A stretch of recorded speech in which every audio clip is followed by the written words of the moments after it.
heɗitoɗolla moƴƴa ko moni e yewde ɗo kon. Miɗo mari non koye kadi seedeji muɗum, miɗo mari trace ji muɗum. Ñande wetayno 5 septembre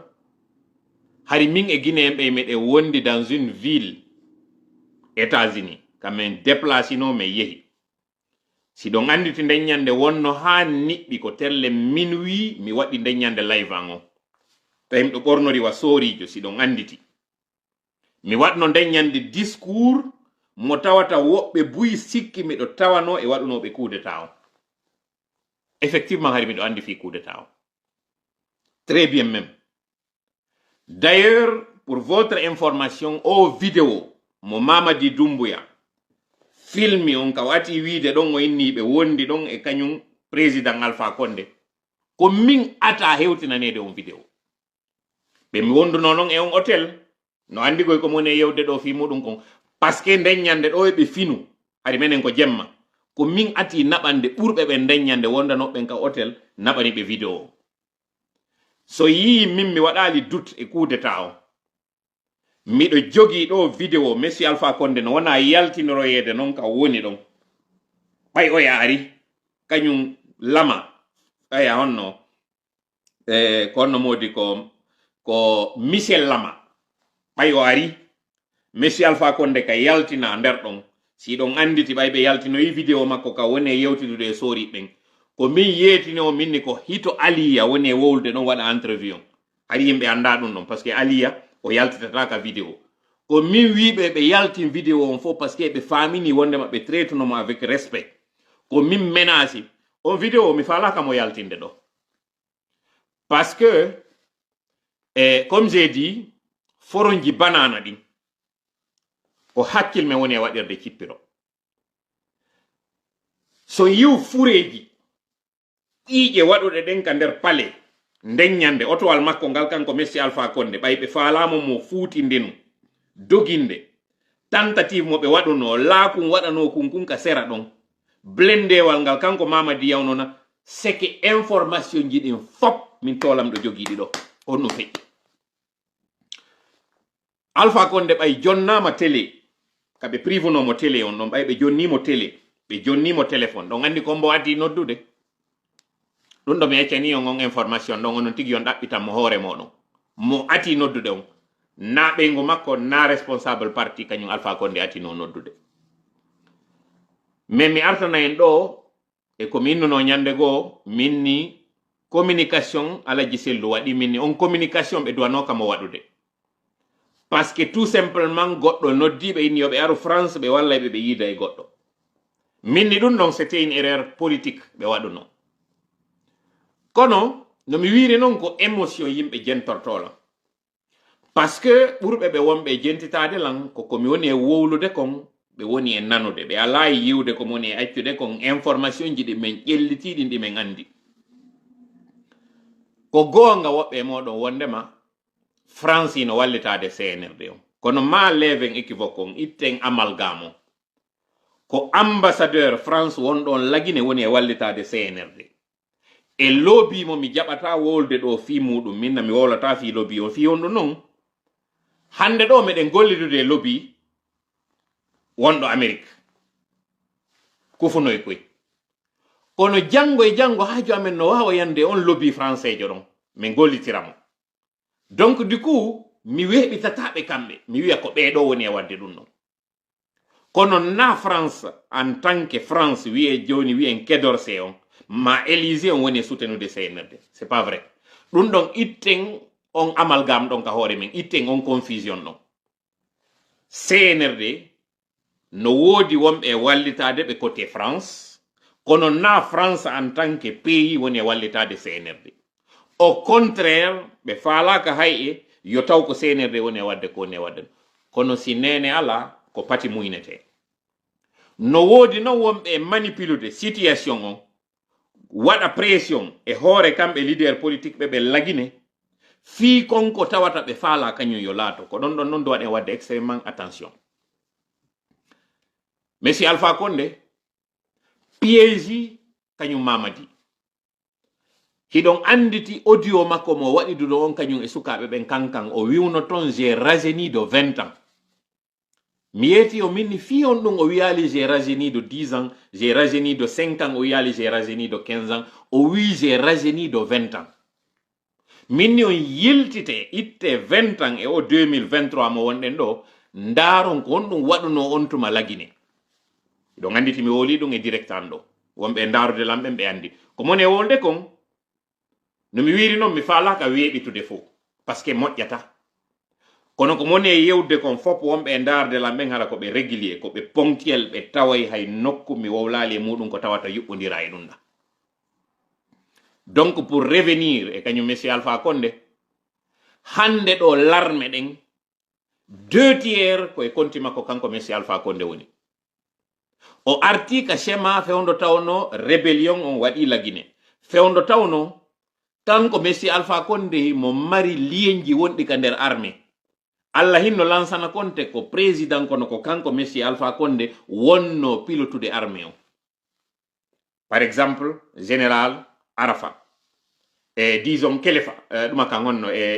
kono modi oya baben oya baben o honno Ammara ɗo chef d'état major ɓe ɓen disons Yaya Sow en pour votre information ñande lansana konte mayno Allah hinno mo yaafo ko monsieur Alpha Condé noddi woɓɓe go wonɓe ka gouvernement yeetiɓe monsieur lansana konte maayi pour vous dire combien de fois imo maruno lienji kanko e armée o nder ton combien de fois imo maîtrise no armée o awa ɗo kadi en artiti e on schéma ɗo mo tawata Mamadi Doumbouya yani e piège janono parce que ha yaltugol mo fa sori ɗo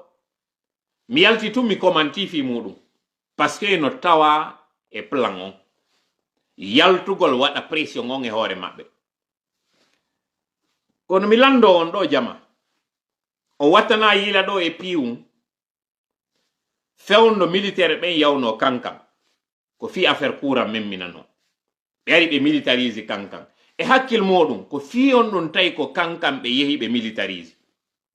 ɓe yaltinno communication ɓe inni wo ko aliya woni dogi aliya haysi o dogiti e finkari wotiri no haton jini haka militarisation ha tawata ko blendejo yaw kankan e hakkille moɗon mi wowlanino minni donsoɓe wiyama naati kankan ɗo andi ko moni e wolde fimum kon awa jama ande fewno ɗo saare nden leydi ndin no waɗori mi waɗi ɗo publication mi inni jillama mi inni saare nden jilli miɗo ande ko mi woni na non panikin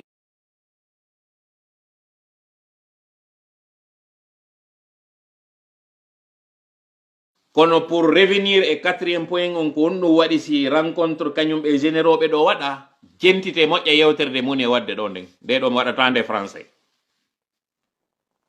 kanko Mamadi o faami division waɗi ka nder armée o faami groupuscule ji waɗi nder ton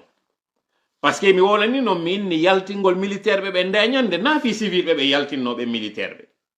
ñande innano ko manifestation FNDC on mi yeeti ko minni naafi civil ɓe yaltinano ɓen ko yaltinanano ko fi ɓemɓe ɓe andi naati ka nder leydi nder ton e ɓeɓe andi ɓe wondi ka nder armée nder ton tawɓe ɓen hande ɗo ko habbi ko occasion on fi waɗugol ko waɗata kon ko fi dis yaddugol ɓe yaltinnoɓe mais pire kanko Mamadi miɗo asimi noon ko moni e wolde ɗo ko mo andi kadi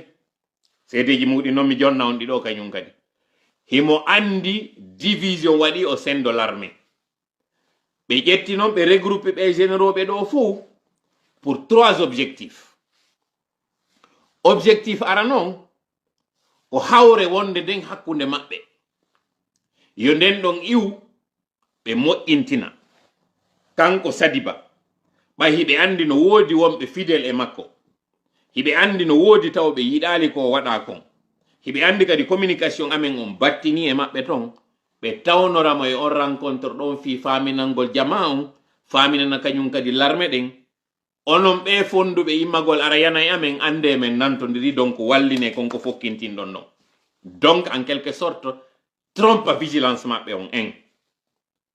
deuxièmement objectif on rencontre ɗon ko waɗugol kañum kadi andina kanko Sadiba wondema hanjoni be considéri mo haysi kanko o démissioni o yalti e mabbe ton hibe considéri mo hanjoni neddo mo tawata amiti e mabbe on hanjoni bonali 2 troisième mam be nabana kadi population on si tawi awa onon on sikkuno wondema ko o holordon fi o ar itta Mamadi parce que on nani karmo kojo no wiya ko aden jo dabbo awa hino on dabbo no men wondiri e makko do ni mo jolti amen odo wata wadde goddum entre amen donc en réalité disi adugol jama on ko dum woni on rencontre sauf que suma sumito ko e maafe ara kadi ko weldo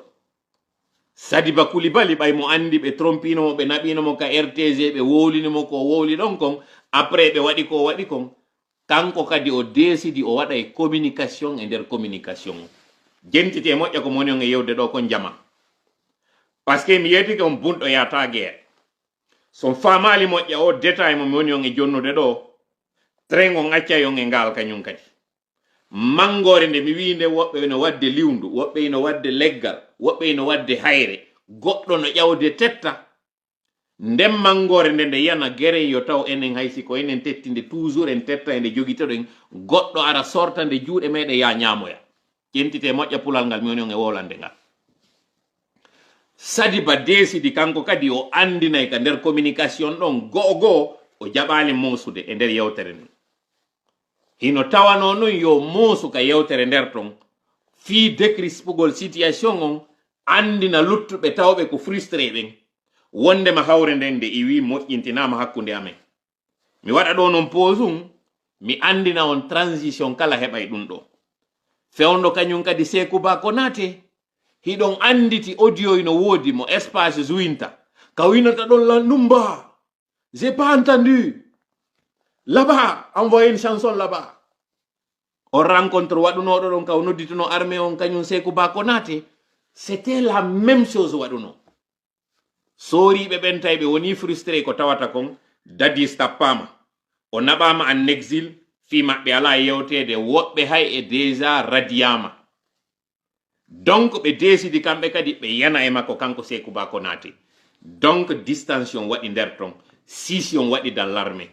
si do nganditi on rencontre mi falano mo addude do mi hedintina on kono tay mo juuti ka wiyata ton les éléments là rentrer dans les rangs je vous appelle faut rentrer dans les rangs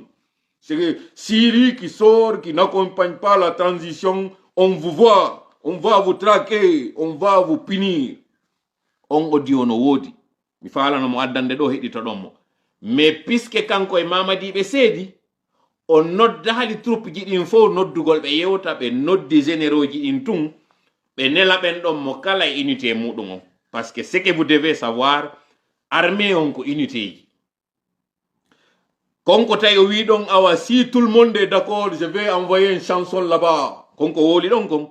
ko on woni o chanson mo yi don do nodditugol be do fo holla en jama on wonde ma harmonie no nder ton harmonie ala nder ton Sadiba non o jabali mosude et mieux konko be inata bande patronyme on konko woni do haray no windi CNRD gibi nyande o ittunomo ka passation makko kanko e Ibrahima Sori Bangura do o jabali mo wattitude itten do non poso milando do question en faut pe yetama wonde ma CNRD on c'est les forces de défense et de sécurité n'est-ce pas ko du woni wo CNRD joni non une question d'intelligence tout simplement be ni ko toutes les forces de défense et de sécurité woni CNRD ko dum hadi be jaba jonnugol en liste mabbe on alors que non policier ben tawaka nder ton so ndari o rencontre mabbe do kadi gendarme be ben duma on honno douanier ben tawaka nder ton garde forestier ben kanyum kadi tawaka nder ton donc ce qui veut dire sûrement kan force de défense on ibe tawa kambe ko dum woni kambe l'armée den joni non Sadiba a séquençage o radiaka ka nder armée ko poste makko de chef d'état-major woni o perdi fi on dun si nama CNRD on ko toutes les forces de défense et de sécurité or kanko Sadiba himo tawa e force de défense on fi on dun kanko ko wadi ko armée guinéenne o wadali CNRD on premier élément de réflexion message mo naɓani on soriɓe ɓen ɗimmo arano mi yetike on o jaɓali cette fois ci yanugol e oya piège mo naɓano ka rtg o waɗi on communication yiltitiɗo contre makko 1 deuxièmement kun insigne un ɗon o itti kun ɗon ka o ittunaɗa o wattali kun han joni o wi armée guinéen joni non on armée guinéen ɗon ko membre cnrd fi on ɗon o waɗali cnrd o question d'intelligence fi hon ɗum o adresse ke armée on o adressaki e groupement des forces spéciales on o adressaki o nébuleuse cnrd ɗo fami moƴƴa nde yewtere ɗon donc communication moɓe vise non on soriɓe ɓe nani kañum faami konko Sadiba naɓani ɓe ɗon comme message dernier élément mo hanuɗon famude rencontre on ndaare moƴƴa vidéo o Sadiba no woniri non à l'écart par rapport e luttuɓe ɓen Ablaye Keita commando fare kañum e Ibrahima Sori Bangoura e kañum luttuɓen fof wonɓe nder ton ɓe position makko on no Dumbuya arirta ɗon salmina goto kala e maɓɓe finalement ndaare ɓawo makko ɓorniɗo daneji ɗin Idi Amin wawɗon wa Sékou Touré ɗon ndaare sourire carnassier mo jogi on kaw jalata ɗon Dumbuya e alamo ndarude Dumbuya no ignori mo finalement fi hay wata ɓe yewtu Dumbuya ƴetta e téléphone kañum commando fare on ɗon o faamina ko goɗɗum woni e ndarude ka nder téléphone ton ɗum fof ko fiyota o ndaru Idi Amin on détail ɗon ɓe min nani ɓen fopino commenta scène on ɓe wowlali fi on parti yiltite vidéo moƴƴa ndaro mo communication langage corporel et verbiage ɗum on verbal on konko ɓe innata kon e lecture scène o moƴƴa par ce que en réalité si harmonie no ton num ko yimɓe tato waɗayno rencontre o ko président on ministre d'état chargé de la défense on e kañum chef d'état major on ko ɓeɗo tato duwano wadde rencontre on hande kadi noon o jonna oɗo consigne ministre on si ɓe nantodirno moƴƴa kamɓe ɗiɗo on ministre ɗon kañum kadi ƴetta jonna consigne on chef d'état major muɗum on ou vice versa kamɓe ɗon ɗiɗo par ce que en réalité chef d'état major on ino mari déjà pouvoir ɓuri hay kanko ministre de la défense on en tant que tel donc ɓeya luttuɓe fof wonnoɓe ɗon ko communication waɗirnoɓe ɗon c'est à dire ko ɓe inta konko photo de famille on mais ya ce qui ne cache pas ce qui ne se cache pas ɓe yaltoya noon joni yeddingol lan ko komi wowli ɗo ɓe waɗoye vidéo mo yiyoy ton kanko Idi Amin e kanko Mamadi Doumbouya kaɓe woni e faminde qu'il y a une entente mi wola o parti ɗo e français pour ceux qui ont regardé et commenté l'image de la rencontre entre les généraux du CNRD y compris le général Sadiba ex-chef d'état-major de l'armée où tout le monde était habillé en uniforme sauf Idi Amin. Et ceux qui sont habillés en uniforme, tous avaient la bande patronyme, la bande patronymale, où c'est écrit CNRD sauf le général Sadiba. Pourquoi? Parce que la communication visée par le CNRD, qui était celle de faire croire, d'envoyer un message à toutes les unités qu'il y a une harmonie, il y a une entente pour dissuader ceux-là qui sont sortis des rangs, qu'il n'y a pas à périr à la demeure, le général Sadiba n'a pas voulu pour une deuxième fois se faire tromper, se faire berner, se faire rouler dans la farine, comme c'était le cas à la RTG, où on l'a obligé d'aller faire une communication rassurante à l'endroit de l'armée et à l'endroit de la population, alors qu'en réalité, il savait que le courant ne passait pas entre les deux. Or, Sadiba n'est qu'une victime, parce que la sortie de Mofasori n'est qu'une machination. Et voilà justement le piège dans lequel est tombé le CNRD, plus particulièrement le colonel Laye Mamadi. C'est bien fait pour vous, hein? Parce que quand on vous a dit que c'est un homme de courte taille, il fallait en réalité le pousser, lui, à se débarrasser de ce ami-là, fidèle, loyal, grâce auquel d'ailleurs le coup d'État du 5 septembre a pu se concrétiser. N'eût été l'intervention du Bata de Kindia, le coup d'État n'allait pas se valider. Parce que si les unités du Bata, comme d'ailleurs à l'heure accoutumée, depuis le temps de M. Lansana Conté, toujours c'est les éléments de Kindia qui viennent à renfort quand le régime est en difficulté. Tout le monde le sait. Pour ceux en tout cas qui savent l'historique de l'armée guinéenne, c'est les éléments de Kindia. D'ailleurs, c'est ça le paradoxe. Kindia aujourd'hui est une ville d'insécurité. Or, le plus grand camp redoutable se trouve à Kindia. Donc, c'est l'amitié entre Sadiba et le général et le colonel Laye Mamadi qui a fait que les unités du Bata ont préféré se rallier au coup d'État plutôt que d'en découdre avec les forces spéciales. Aujourd'hui, le colonel est tombé dans le piège parce qu'il a mis à dos son ancien ami, son fidèle compagnon. Dommage. Vous êtes tombé dans le piège de M. Alpha Condé, qui est un femme politique. Et pour cela, je lui tire le chapeau. Parce qu'il sait, en fait, c'est un bon tisserand. C'est un bon boulanger.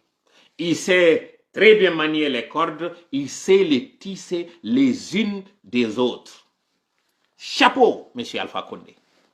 Sincèrement, vous êtes un animal politique. Vous êtes un femme politicien.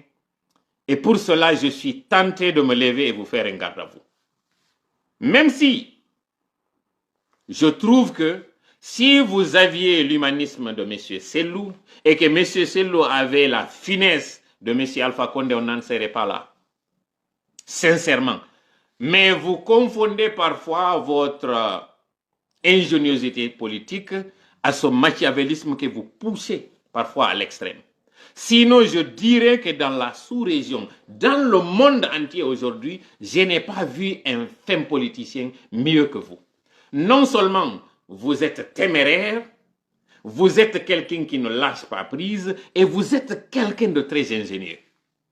Pour cela, sincèrement, je trouve que ce qui vous est arrivé le 5 septembre, c'est parce que tout simplement vous avez eu un excès de confiance. C'est parce que vous n'avez pas su gérer les signaux qui vous arrivaient. C'était inévitable. De la même façon que ce qui est en train d'arriver au CNRD, c'est aussi inévitable. Malgré toutes les dispositions prises, ce qui est prévu adviendra. Ce qui est prévu arrivera, surviendra, je dirais même.